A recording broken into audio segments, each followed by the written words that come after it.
فضاء لوني، أكثر من 100 عمل تشكيلي لجمع من الفنانين روادا وشبابا.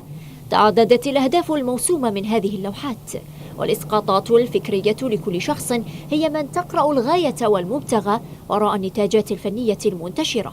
أما الاختيار فصار نتيجة لنقاط عدة: تاريخ الفنان، وبنفس الوقت ما قدم من أعمال فنية ومعارض ومشاركات. ثلاثة، الأسلوب باللوحة وتقنيته وتفرده ولونه وآليته بالشغل.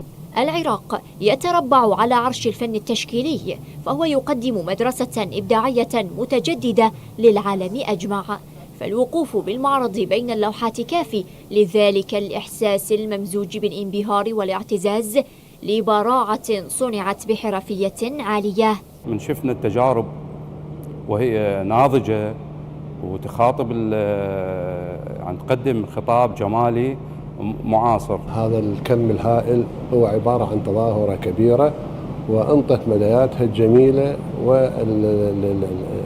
في معانيها.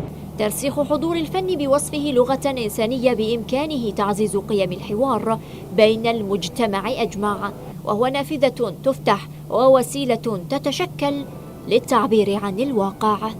كل لون حاضر هنا يبعث برسالة لا تشبه الأخرى ويعطي طابعا مختلفة، فالفضاء هذا امتزج بغسق من الألوان تزين في لوحة، فالكلمات تعجز عن وصف مزاوجة لونية تمنح المتلقي شرف الاكتشاف ومتعة الفرجة. معرض عراقي خالص أشبه بدرس ثقافي مجاني. شروق الغانم، بغداد، العراقية الإخبارية.